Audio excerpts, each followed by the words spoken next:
like we met literally, I think it was a week before y'all got approved. Yep.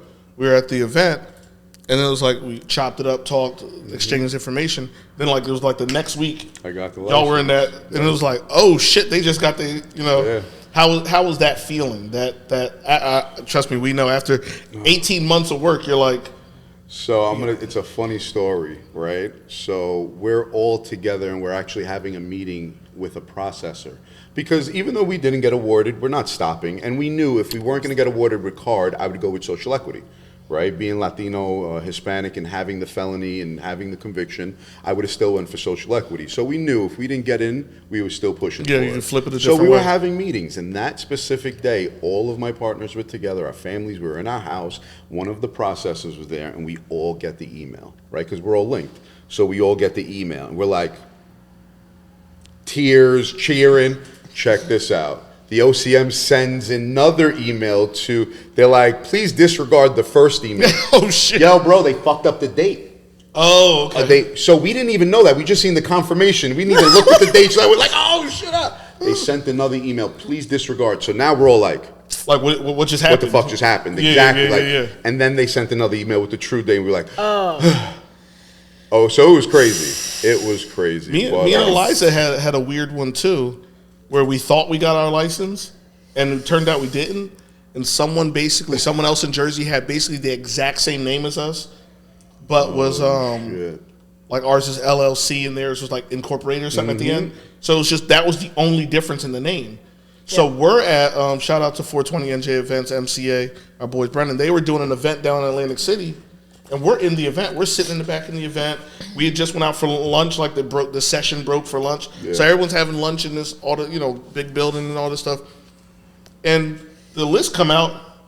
We're running up and down the hallways, losing our shit. Hype as shit, right? And then our friend, Candace on our team looks in and goes, "That's not us. The number's wrong on it." And we're like, "What? Like it's our name?" She's like, "No, look, it's Inc. at the end, and the company LLC code is different." And that was a long ride back home, driving back from AC. Like, yo, we thought we had one, didn't have it. Yeah, it used to happen. So they did like 3 rollouts before we got our license. And being in the coalition now, you have references because we have so many other people who had applications. So we knew what the process was.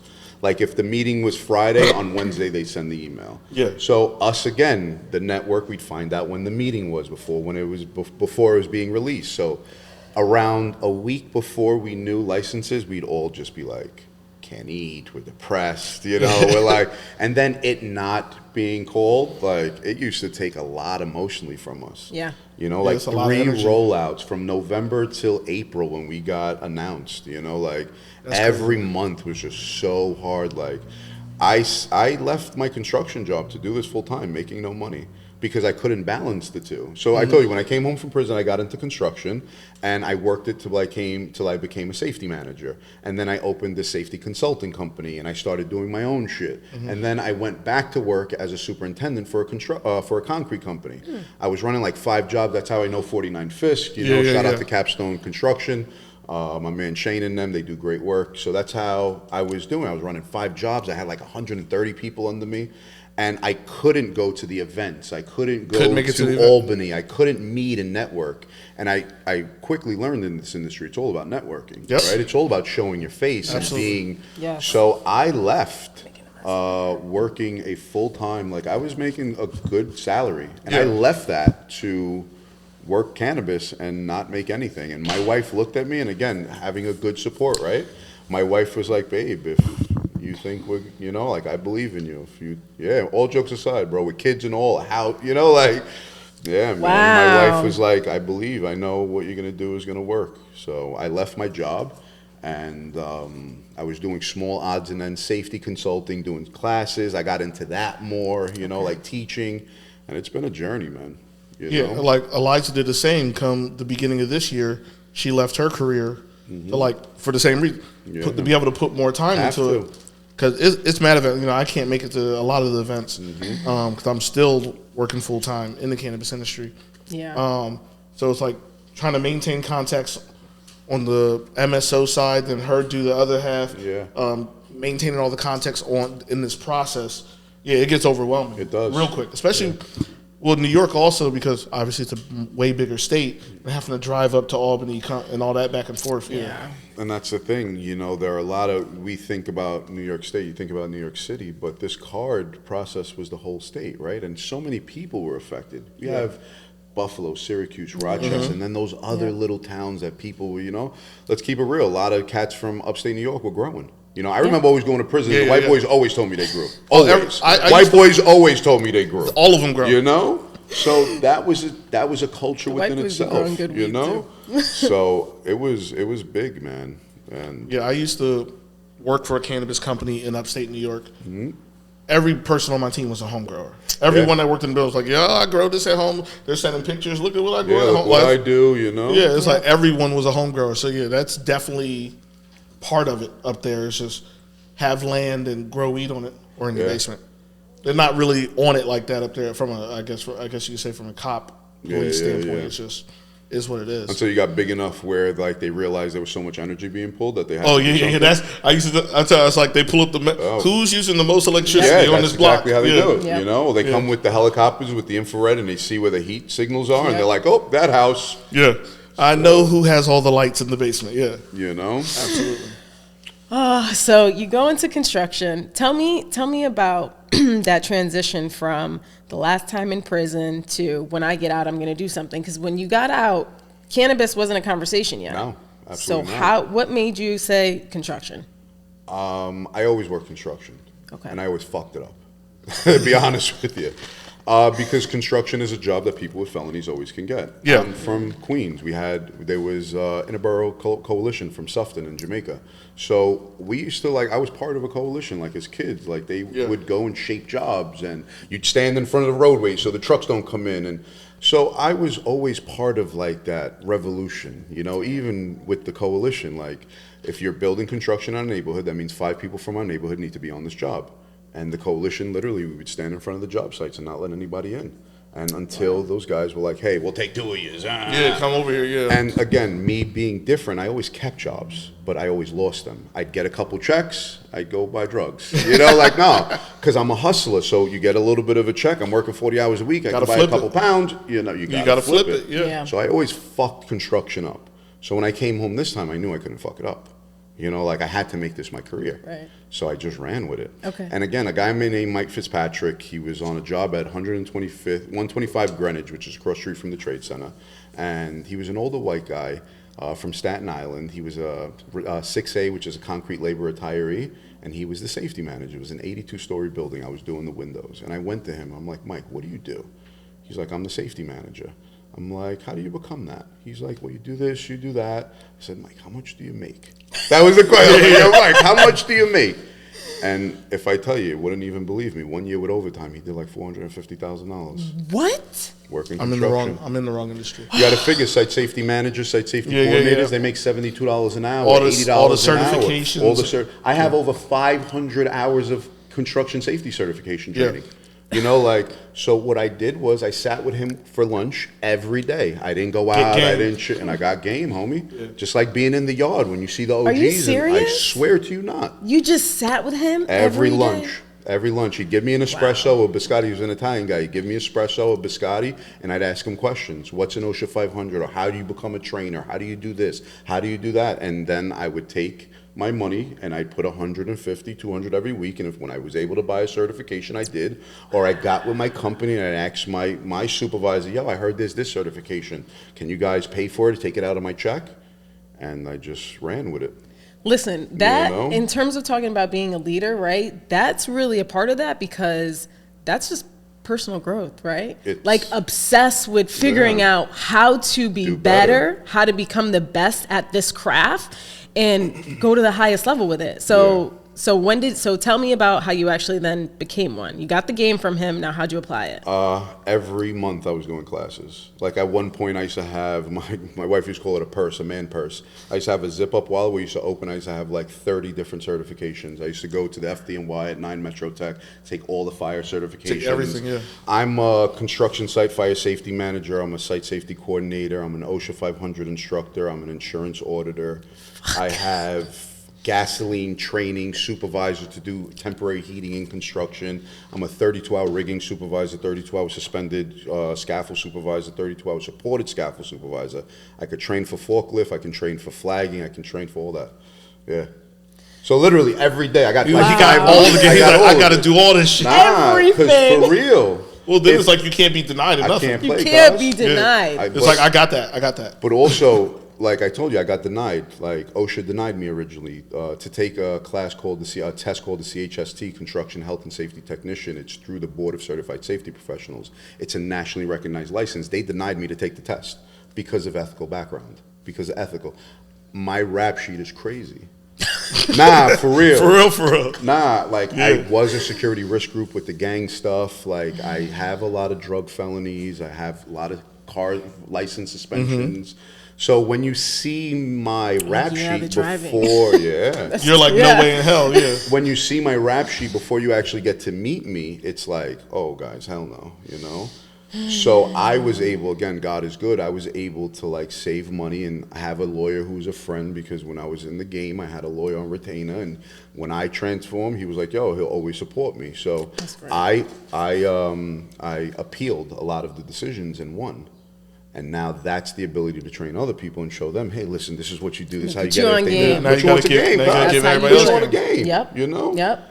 So it's like out there, honestly, like there's nothing that you can't do that you put your mind to. Yep. You so know, like, so what we're saying is the best job in the cannabis industry is construction. Well, that's shout out to our construction team. Yeah. There's so much infrastructure in construction. There's so many industries incorporated with construction. It's not always just the retail end or the cultivating end or this. There's the software and the tech and the podcast. And, you know, everything. The transportation, the security, the merch. This is an emerging industry, and every part of it, we need to be able to take control of it. Yeah. We deserve it. I agree. So reparations, you know. So quick question with that. You and the crew, the family, all in the house. Mm-hmm. You kind of find out that you got a license, didn't get a license, did get a license, but you're sitting there with a processor. Yeah. Does that processor get like fired immediately because now we don't need you? Well, nah, absolutely not, because the processor, we have to be able to purchase the product from him. Okay, gotcha. So in New York State, there's no vertical integration, so I can't cultivate, process, and sell. I can only do retail. Yeah. So the processors are the middleman between the cultivators and the retail. Mm-hmm. Cultivators can process, but processors sometimes just process, right? So he's like, oh, you guys got your license. When you're opening, let's rock and roll. Yeah, now he's like, he's ready. Yeah, now the business gets to it. Yeah. Excuse me. And that's when it got hairy, because financing becomes a big issue. Mm-hmm. Mm. And nothing against DASNY, you know, but we didn't feel it was best fit for us. DASNY's the Dormitory fund, right? Authority Services of New York. They're the ones that are in control of the fund. Yeah. Right? The fund. Yeah, the fund. So there was supposed to be $200 million allocated in a fund that was going to support the original 150 card licenses, and they upped it to 300. But only 150 are still eligible for the fund. Yeah. The other 150 have to self-fund, right? So we fell into the funding part, but we didn't know if it was right for us to take it. So we talked about it internally. We're like, hey, like, we just don't think it's right for us. We had spoken to investors and all that, and we didn't feel those terms were right for us, right? All right, again, I'm no fool.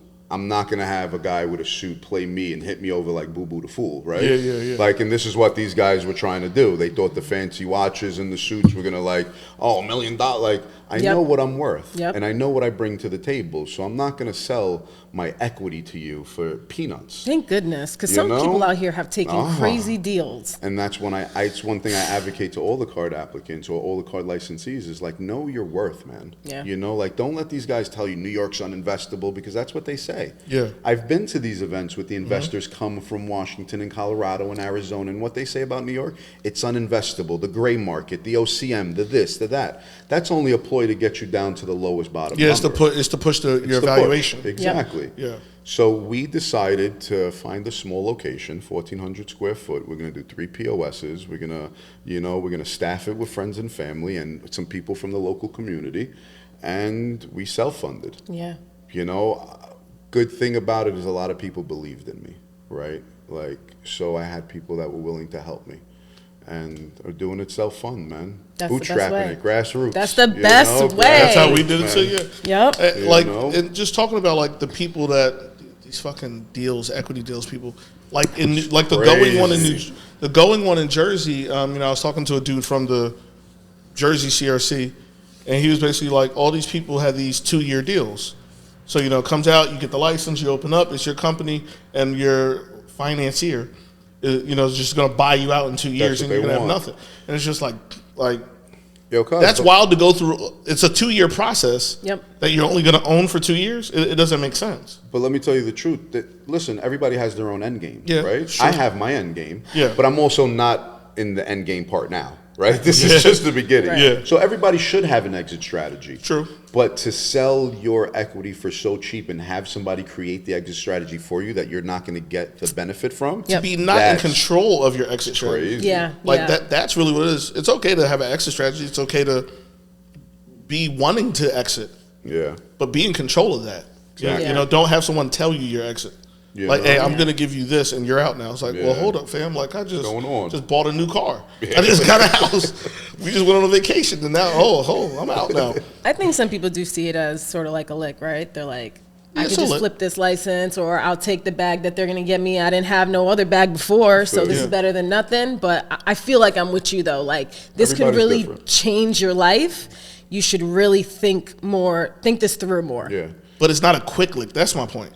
No, it's not. Like, let's say if you're getting bought out after 2 years, for most of us, the total process is gonna take 2 years. So that was a 4-year lick.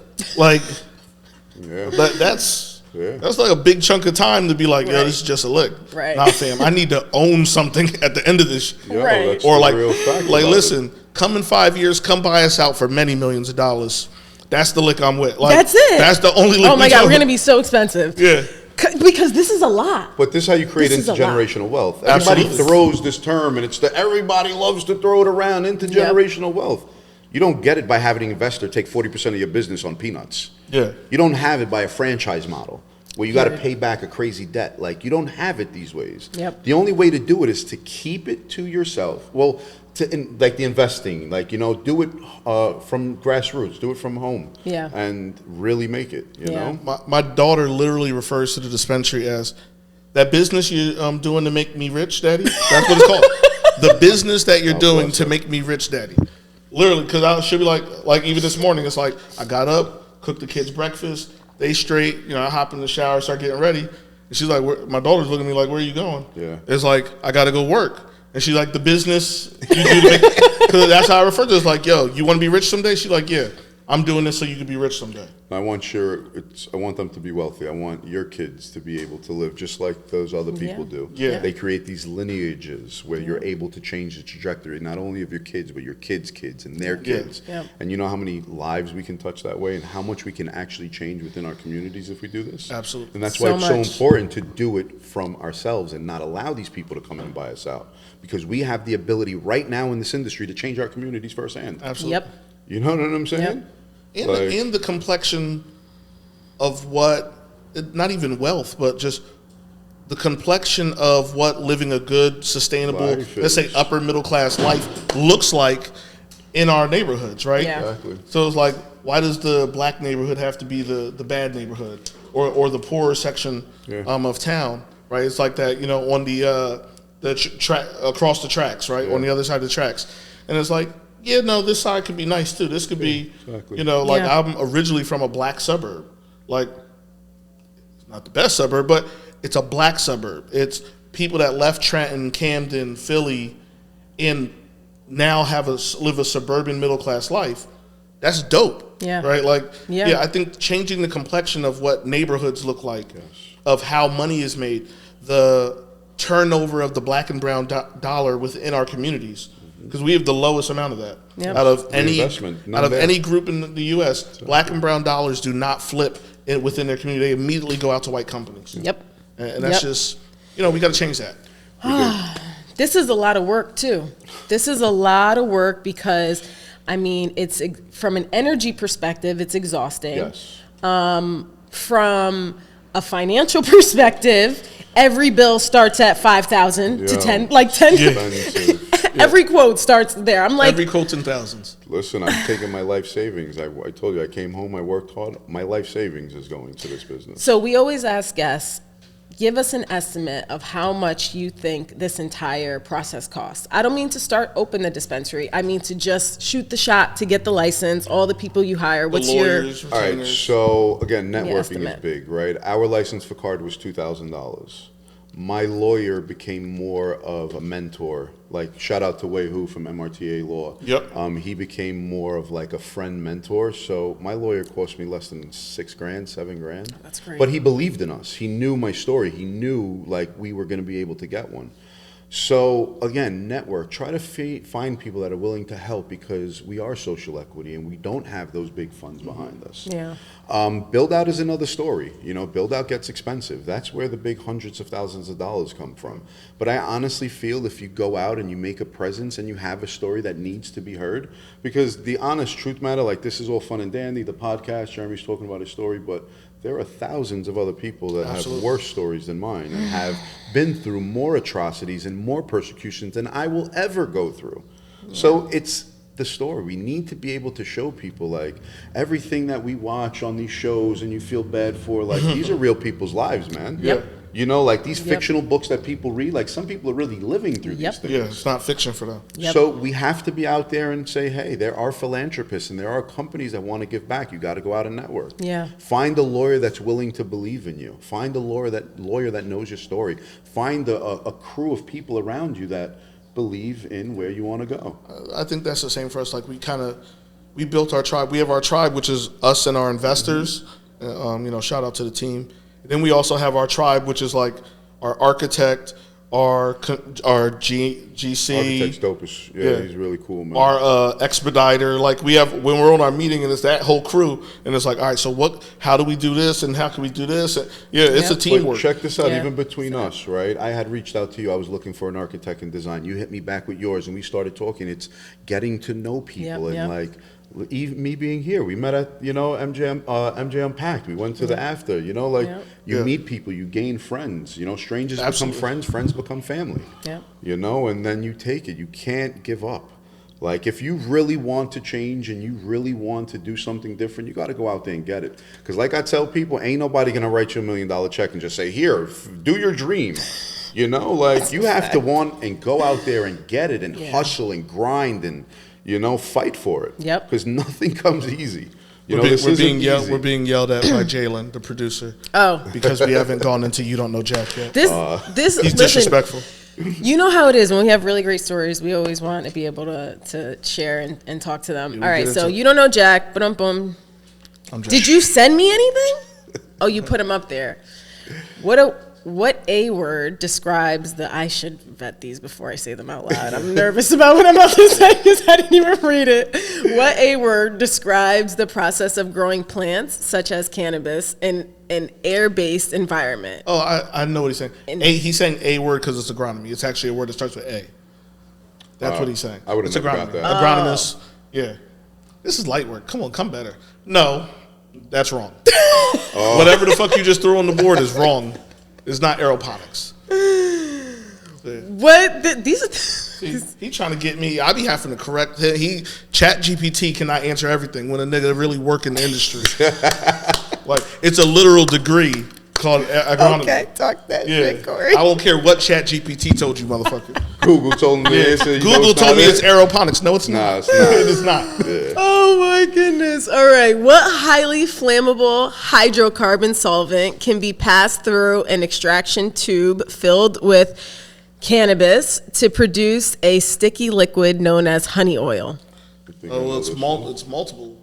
There's propane, butane. That's what I would have said. Yeah, like heptane, like butane. It's more than butane. Now, interestingly enough, butane is, at least I haven't been out of the New York market a little bit of time, but butane extraction is illegal in New York. Is it? Yeah, that's why.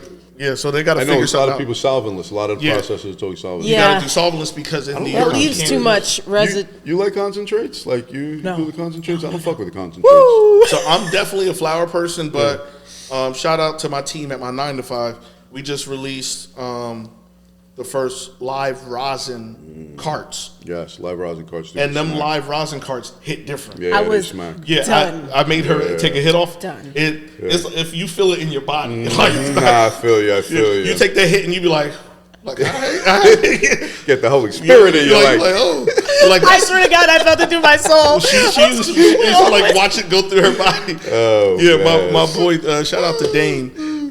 Dane is like a multiple times a day, everyday smoker. Like it's just part of him, you know what I mean? Good dude. Shout out to fucking weed, man. There you go. Shout out to cannabis. I know, for real. Nah, that's for real. All right, is there any more questions? Let's see what he's talking about. Cannabinoids such as CBD and THC are known as water soluble. Soluble? I don't know. That one you just. What is this fucking trivia? Yeah, listen. I'm telling you, he be pulling these shits off of Chat GPT. Check this out. Fat soluble. I do know this. The only reason is because in prison you get randoms, right? Yeah. Cannabis is fat soluble. It sits in your fatty cells. So if you're heavy and you lose weight, which a lot of people do, it will saturate back in, like it will show. So I knew a dude that caught a dirty urine from cannabis after losing like 50 pounds, 60 pounds. Because the amount in the system went up, elevated. Right. Yeah. Because it's fat soluble. So as you lose fats, I guess it re-releases or whatever. And bro, it was a big thing because he wasn't into smoking in prison. He wasn't into cases. He's like, I've been clean and now I'm popular. Exactly. Yeah, they caught him for like a random, and he caught it dirty. That's now crazy. when I think fat soluble, I just talk about people just making canna butter. Yeah. Obviously, butter's fat. Yep. Cook cannabis in it, breaks down the oils, the resin comes through, and it becomes canna butter. Molecular in your body, though, I guess the cannabinoids, they sit in your fatty cells. Yeah, that's wild to pop dirty like. No, real talk. Like, I got healthy and got my shit together and pop dirty. That's a wild shit. one. This is the last one, right? Oh my God. Okay. You're in charge. You tell him what's the last one. I know. Stop letting him feel like he the boss. All right. 21-year-old ass. While a joint commonly uses rolling papers, a blunt is different in that it uses what material as the wrapper for cannabis? Tobacco. It's a tobacco leaf. Hollowed tobacco leaf. Yeah. See, I know. Yo, who are you fucking with? Do you know who I am? Yo, cuz that was kind of a regular one though. Like, you didn't know that. Like, what if you other don't know type that, of? If you would have said rice paper, like you would have come out. Yeah. Listen. All right, last one. Go back. I don't want that one.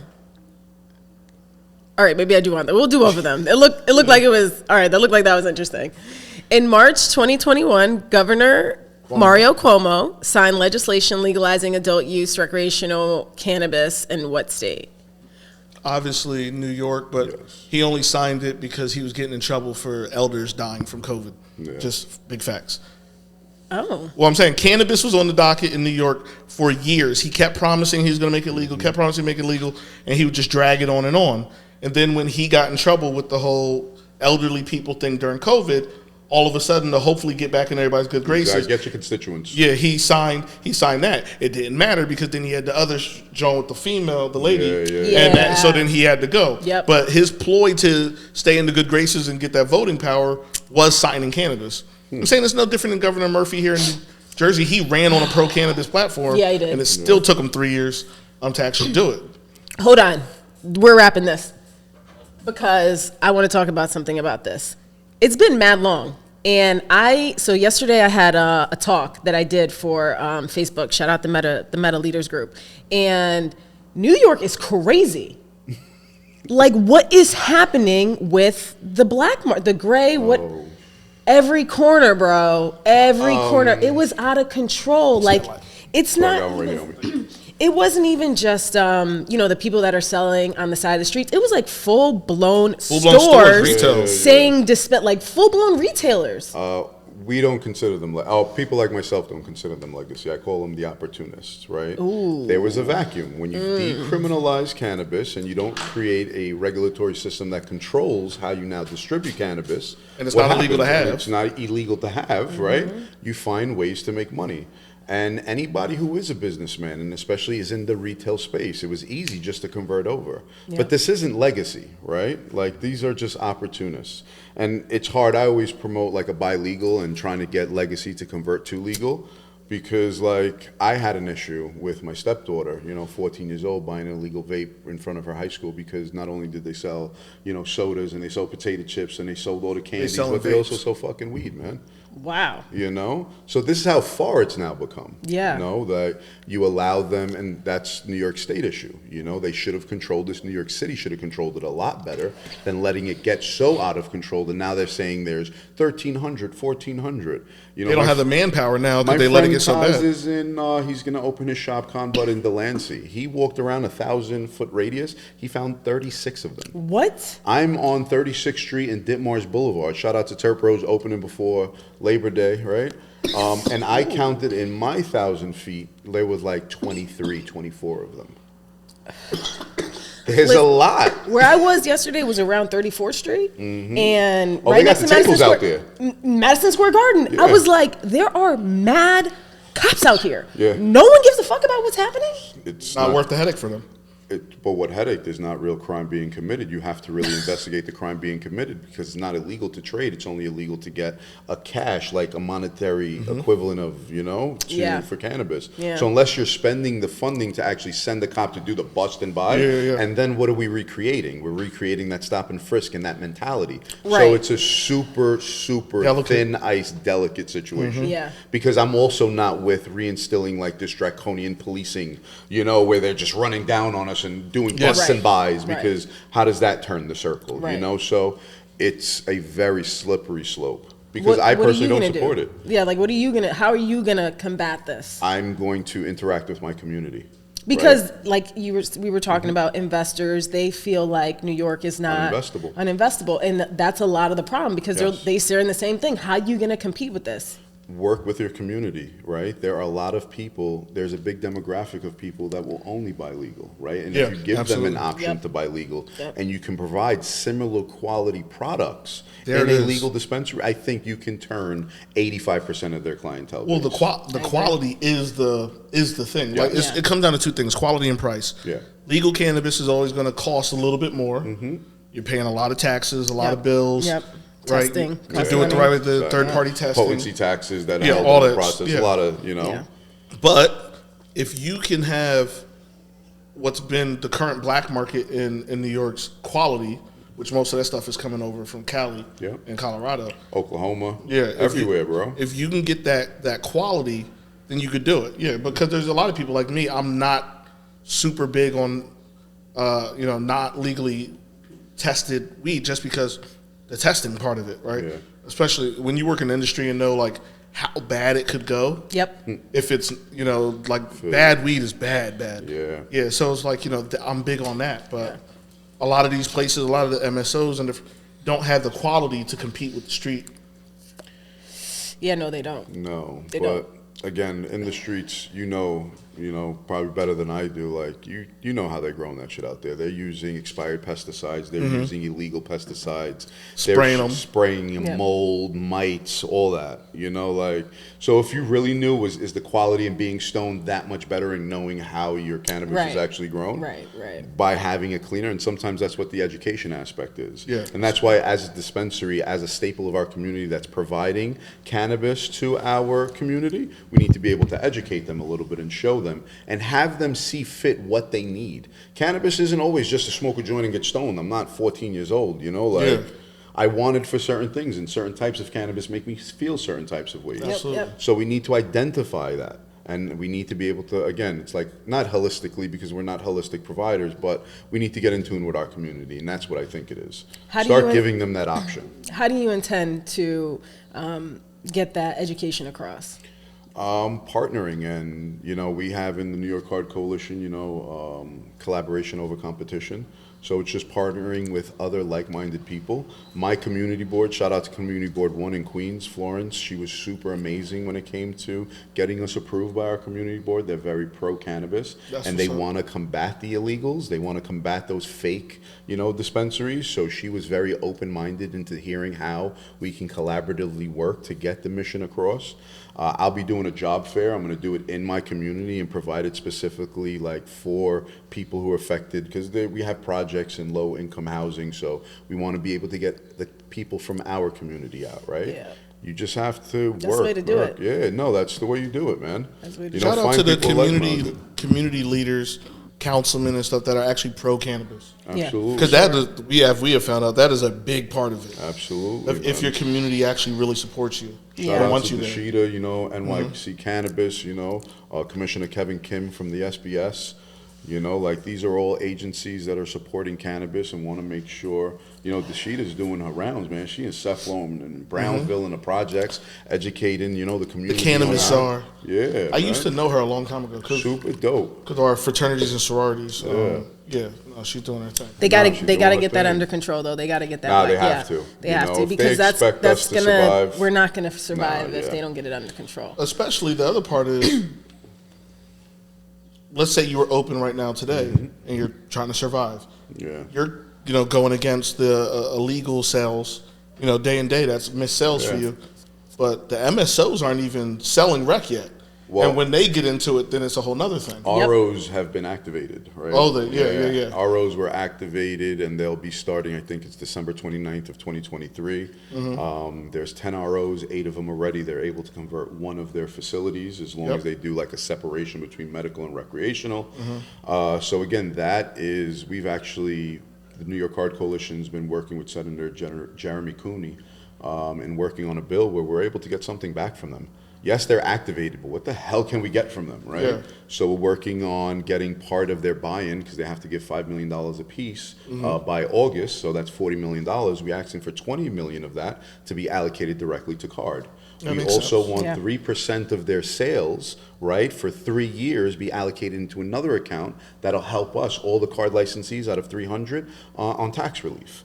So when things like this are happening, we need to be able to band together and be able to go to the people who make the decisions. Yeah, not for real. I got no problem going up to Albany and let them know what I think. This is what it is. Yep. And if you're talking about you really want to help and you're really for card and you're really for justice involved, social equity, and you want to give back, then put your money where your mouth is, homie. Straight up. Yeah. Pass these bills. You let them in and they have more of a bigger purse than we'll ever have. Yep. Right? They got more influence, more power than we need to get something from it. Yep. I'll be up in Albany Wednesday petitioning and lobbying for this bill to get passed because it's something, we're going to get a seat on CAB finally, the Cannabis Advisory Board, right? Retail finally get a seat. Card will actually be placed into law in the MRTA because right now card is, it's like the thing, it's everybody, nobody wants to talk about. There's lawsuits going on. Yeah. So I saw that. Yes. So guys, there's so much going on with New York cannabis. Like we need like another 3 I know. It's so much. But we need to be able to fight for it. And we didn't even get into the reservation. That's homie. The reservations are a whole nother thing. I'm saying in New York City, it's not but in upstate New York? Long Island. Oh yeah, yes, true. In Long Island too. Yeah. But like upstate New York, like the easiest cannabis job to get is working on a reservation. Yeah. Like they are posting on Indeed. Yeah. Cannabis, like you go on Indeed, Cannabis Rochester. You gonna see a couple of the tribal land things pop up. Yep. 4-story big. Yeah. Oh yeah, they doing it. Trust me. They're doing full verticals on the tribal land, and the state can't do nothing about that. Nope. Interstate compact, man. They're able to ship from reservation to reservation wherever they're at, from Oklahoma, California, wherever they're at, they ship it right. Yeah. So there are a lot of things to discuss. Cannabis isn't perfect. 280E sucks. No safe banking sucks. It being a Schedule I drug still sucks. There's so much to it. People, everybody I tell cannabis, they're like, oh my God. I'm like, yo, bro, here, take it. I don't even want it no more. There's mad problems here. It's so crazy. There's a lot more work to be done. Yeah, the shoulders are hurting. They're carrying a heavy load, trying to get out here and do this and do it. Be one of the first, not the first, but in that initial group that getting it going. Yeah, and that's a lot of the pressure. Is like I'm gonna try to be one of the first in. Not Queens, but in North Astoria, which is a very popular area in Queens. I'm looking to be one of the first not funded from DASNY to do it in Queens. Yeah. Yo, bro, there's a lot of pressure. Yeah. I sit home and I cry sometimes. Nah, for real. I'm under pressure. It's not easy. When's your birthday? November 13th. Oh, here we go. This is your stars and the moons section. I'm a Scorpio. November 13th, 1986, and I'm a tiger in the Chinese zodiac. Okay. I love Scorpios, but they have to be healed. unhealed Scorpios are not well people. Not well people at all. Not well people. And I think I'm big into astrology too, so that's another podcast we'll do separately, all right? No, Alyza and shout out to our chief of staff, Candace. They're like zodiac bullies. Yeah? They tell you everything about yourself you don't even know. They made me call my mom to get the exact time I was born so they can run my charts. I actually know mine. I've done mine. I'm at 9:06 a.m. So yeah, but they're bullies. Like you don't have an option not to do it. They're like, no, you gonna run. Course. Yeah, so you gonna run that time. Yeah, yes, because I need to know your triggers. I need to know how you love people. I need to know all the things. When you get into that type of philosophy, like you go so deep into it. Yes. Like my wife I used to tell her some shit about neotic science, and she's like, "Shut the fuck up." I'm like, "Honey, your vibration is off today." I swear to you not. I'll call her right now and tell her vibration's off. She told me to go fuck off. You know what I'm saying? Me and your wife are aligned. Yeah. I'm like, if you don't leave me the hell, leave my Aries moon alone, please. Oh, she's an Aries too. That's crazy. She's an Aries? Yep, March 28th. Oh my God.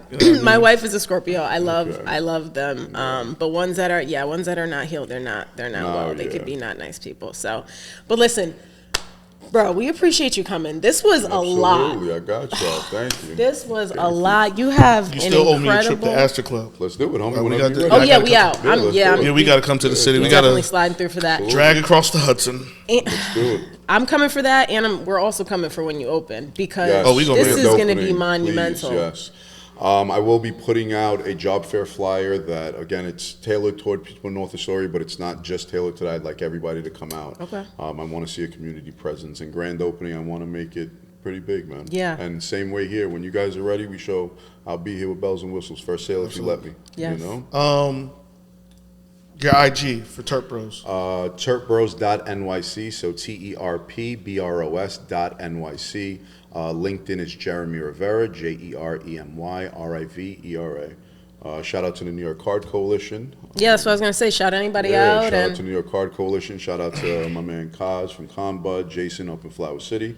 You know, shout out to New York Cannabis, man, and all the social equity and justice involved applicants that are out there still fighting and still need that answer. Oh, and like, subscribe, hit the bell. I know, Jalen, you're going to make us do all that. You want me to read something on my phone? Hit the bell. You see, I think last episode. Oh, you want me to talk about that? He wants to talk about the golden ticket. Okay, so. Last thing, Jalen. I know.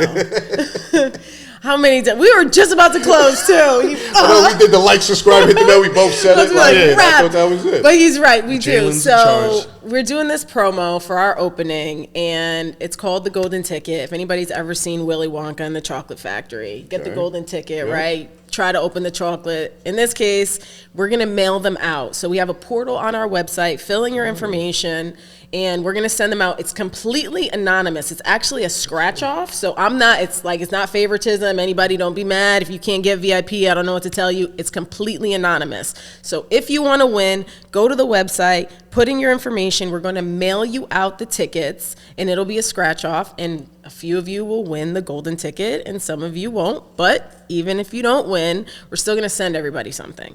So we have a crazy merch line that's coming out. Keychains, lighters, freaking ashtrays, everything under the sun. So we'll mail you out something regardless, but only 10 are going to get the golden ticket. Did we lock in yet what comes with the golden ticket? Yes. You going to put that out yet? We should talk about that too, what they get? Okay. Well, you're going to get VIP access to our grand opening. No line, jump straight to the front. You're also going to get 1 year free membership of our consumption lounge. So it's not open yet, but from the date of open, that will be the start of your 1 year. 1 year completely free. You can use our consumption lounge. And then a $750 value box that's going to have a ton of merch, some stuff from our partners. It's going to, trust me, you want to win this. So, and it doesn't cost you anything. Just go to the website, put the information in, and we're going to mail you out something. You win no matter what. So I want to win it. It's dope, right? For free. Like the free membership upstairs and the $750. The membership. That's what I love. The mystery boxes always win for me because it's like a bag. They do cool shit. You know, you get a rolling tray. I love those. So I'll definitely be on. So I'm gonna. It's gonna be super easy. Filling in for the golden ticket for the back. Read a fine print for New Jersey residents only. No, actually, that's good. It is for tri-state residents only. So we've already had a bunch of. We haven't even talked about it. We just put it on our website. We're trying to do a good amount of people apply. There's a ton of people who have put in the information, and a couple of people from California and Colorado. And I was one, reading is fundamental. However, okay, we're still gonna send you something. We appreciate you. We're still gonna send you something. So some guys in Cali, Colorado, leave us alone, man. They've been doing this come on, just let us do our thing, man. I'm like, why you in my inbox? Yeah, come on, how'd you find me?